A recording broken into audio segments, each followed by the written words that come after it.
में खबर शामिल करते हैं कसूर से, जहां सैलाबी सूरत हाल व इंतजाम का जायजा लेने के लिए सूबाई वजीर हायर एजुकेशन व स्कूल डिपार्टमेंट मंसूर कादिर का गंडा सिंह तलवार पोस्ट का दौरा।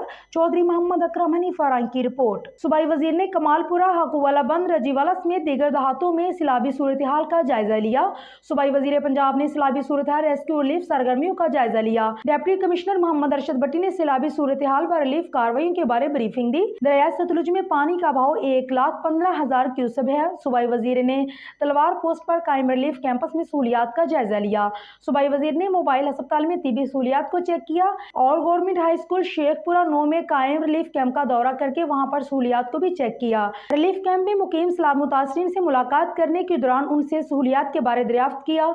रिलीफ कैंप में बेहतरीन इंतजाम करने पर डिप्टी कमिश्नर और उनकी टीम को शाबाश दी।